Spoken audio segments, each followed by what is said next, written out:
नमस्कार दोस्तों, आज बात करने वाले हैं हम होम लोन हो या पर्सनल लोन हो आपने ले रखा है तो उसको कैसे हम जल्दी से जल्दी पे कर सकें। हम क्या करते हैं कि लोन के चक्कर में हम छोटी छोटी गलतियां करते हैं जो आने वाले टाइम में हमें बहुत सारा पैसा वहां पर पे करना पड़ता है। तो इन गलतियों से हमें किस प्रकार से बचकर जल्दी से जल्दी अपना जो लोन आपने लिया है वो किस प्रकार से पे करें। अगर आप भी इन 5 तरीकों को अपनाते हैं तो आप लाखों रुपए यहाँ पर बचा सकते हैं। और लगभग ऐसे मान लीजिए आपने 20 साल का लोन लिया है तो 10 साल में किस प्रकार से पे कर सकते हैं, इन सारी चीजों पर बात करने वाले हैं।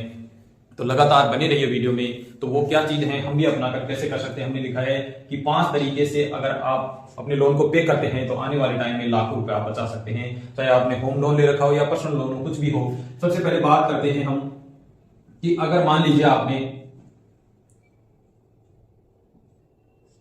आपकी इनकम है, मान लीजिए आपने लोन लिया है और टाइम जैसे जैसे टाइम बीतता जाएगा वैसे वैसे आपकी इनकम सोर्स भी बढ़ता रहेगा। तो जैसे जैसे आपकी इनकम बढ़ती है, मान लीजिए कहने का मतलब है इनकम बढ़ती है आपकी, जैसे जैसे इनकम बढ़ती है तो आपने जो लोन लिया है उसकी जो ईएमआई आप पे करते हैं उसको भी आप बढ़ाते रहें। अगर ये बढ़ाएंगे और सालाना की बात करें, अगर सालाना 10% भी ईएमआई में आप बढ़ोतरी करते हैं, आप जो भी पे करते हैं ईएमआई में बढ़ोतरी करते हैं, तो आपका अगर 20 साल का लोन है तो लगभग 11 साल में आपका यहाँ पर ये लोन पूरा कंप्लीट हो जाएगा। सोचिए कितनी बड़ी बात है। अगर 10% सालाना बढ़ाना है आपको, 10% अगर ईएमआई में इजाफा करते हैं तो 20 साल का लोन मात्र 11 साल में आप यहाँ पर पे कर सकते हैं। किस प्रकार से पे करेंगे हम सारी चीज यहाँ पर कैलकुलेट करके समझने वाले हैं। लगातार वीडियो में बने रहिए। तो हम बात कर रहे थे होम लोन की। तो होम लोन को हम कैसे 20 साल के लोन को 10 से 11 साल में किस प्रकार से पे कर सकते हैं उसी बारे में बात करते हैं। मान लीजिए आपने 50 लाख का लोन लिया है, होम लोन लिया है या पर्सनल लोन लिया जो भी है, और 20 साल के लिया है और हम 9% का इंटरेस्ट रेट मानते हैं। होम लोन की बात करेंगे तो 9% होम लोन ही मिलता है, पर्सनल लोन होम 9% में नहीं मिल पाता है। तो आप 20 साल में पे करेंगे तो लगभग यानी 58 लाख रुपए आपको ब्याज के रूप में देना पड़ेगा। सोचिए मूलधन से भी ज्यादा पैसा आपका यहाँ पर हो चुका है।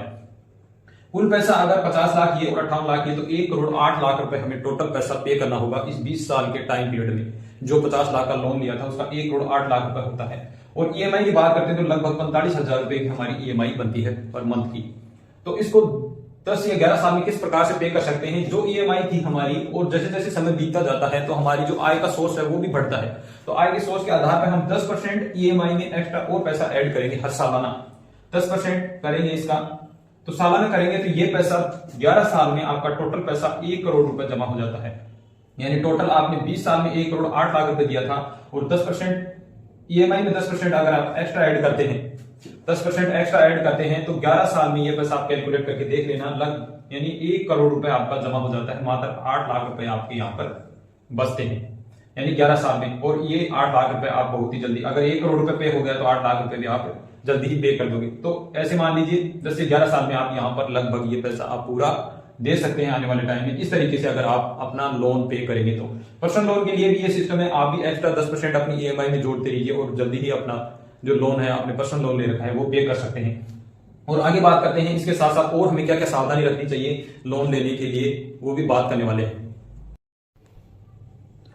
तो हम होम लोन के बारे में बात कर रहे थे कि होम लोन हम किस प्रकार से जल्दी पे कर लें, कि क्या क्या 5 तरीके हम बात कर रहे थे कि 5 तरीके क्या अपनाएं जिससे हम जल्दी से जल्दी पे कर दें। एक तरीके की बात कर लीजिए। दूसरा तरीका हमारा है कि लोन जो लिया है, होम लोन लिया है या जो पर्सनल लोन है, आप उसकी अवधि कम से कम रखें। अवधि का मतलब समय, यानी लोन कम से कम टाइम के लिए ले। ज्यादा जितना लंबा टाइम आप करेंगे उसमें उतना ही ज्यादा आपको वहां पर ब्याज देना पड़ेगा। ये सीधी सिंपल बात है, सभी को पता होती है।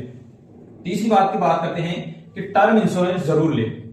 जो भी आप लोन ले रहे हैं, जिस व्यक्ति के माध्यम से ले रहे हैं, या महिला हो पुरुष हो कोई भी हो जो ले रहा है जिसके नाम से, उसका एक अच्छा खासा टर्म इंश्योरेंस आप जरूर ले। अगर उनके साथ कुछ अनहोनी घटनाएं हो जाती है तो वो जो लोन का जो भार है वो घर वालों का नहीं पड़ेगा। अगर आपने टर्म इंश्योरेंस नहीं दिया, अगर उस व्यक्ति के कुछ हो जाता है तो बैंक वाले आपका घर भी ले सकते हैं। इसलिए अपना इंश्योरेंस, टर्म इंश्योरेंस जरूर करवा लें, वो भी अच्छा वाला इंश्योरेंस, टर्म इंश्योरेंस ले जिससे आपको कोई भी बर्डन नहीं हो आने वाले फ्यूचर में। वो साथ ही साथ ज्वाइंट अकाउंट जरूर खुलवाएं आप। यानी अगर आप लोन ले रहे हैं तो ज्वाइंट अकाउंट पर लोन ले। अगर आप दोनों सर्विस में हैं तो उसका डबल फायदा हो सकता है। अगर है तो अकेला है तो अकेले को हो सकता है, परंतु अगर ज्वाइंट अकाउंट से आप लेंगे तो क्या होगा, एटीसी के तहत अगर आप सर्विस करते हैं या कोई बिजनेस है तो वहां पर 1.5 लाख रुपए दोनों को आपको टैक्स बेनिफिट में छूट हो जाती है। जो एटीसी के तहत आता है उसमें 1.5 लाख रुपए दोनों को टैक्स में छूट हो सकती है, या जो रिबेट हम मानते हैं वो छूट हो सकती है। इसलिए दोनों ज्वाइंट अकाउंट से आप होम लोन लेंगे तो और ज्यादा अच्छा हो सकता है। लास्ट और अंतिम बात करते हैं 5वें नंबर की। अगर बैंक ब्याज दर बढ़ा देता है, मान लीजिए ब्याज दर को बढ़ा देता है, तो आप सब ईएमआई को, ब्याज दर बढ़ाता है तो ईएमआई को ही बढ़ाएं। यानी ईएमआई अगर ब्याज दर बढ़ती है तो ईएमआई बढ़ाएं, नहीं कि टाइम बढ़ाएं। अगर ईएमआई बढ़ाएंगे तो उसी टाइम में आपका लोन चुक जाएगा। अगर टाइम बढ़ाएंगे तो और 1-2 साल आपका बढ़ सकता है, वहां पर और ज्यादा आपको ब्याज देना पड़ सकता है। तो ये महत्वपूर्ण बातें थी 5, जिनको आपको बहुत ही जरूरी है इन चीजों के बारे में। ये छोटी छोटी बात हम ध्यान नहीं दे पाते हैं, तो अगर इनका ध्यान देंगे तो बहुत ही जल्दी से जल्दी हम ना जो भी हमने लोन लिया है वो पे कर सकते हैं। और होम लोन ऐसा हो गया है कि हर 80 से 90% लोग होम लोन लेते हैं और अपना घर बनाते हैं। ये आम आदमी की आवश्यकता हो गई है, क्योंकि घर एक सपनों का होता है और सपने पूरे करने के लिए आदमी कुछ भी कर सकता है। तो इस लोन को जल्दी से जल्दी पे करिए, अपने तरीके अपनाकर। ये एजुकेशनल पर्पज वीडियो था। अगर दी गई जानकारी आपको अच्छी लगी हो तो वीडियो को शेयर कीजिएगा और लाइक कीजिएगा, चैनल को सब्सक्राइब कीजिएगा। इसी के साथ जय हिंद, जय भारत।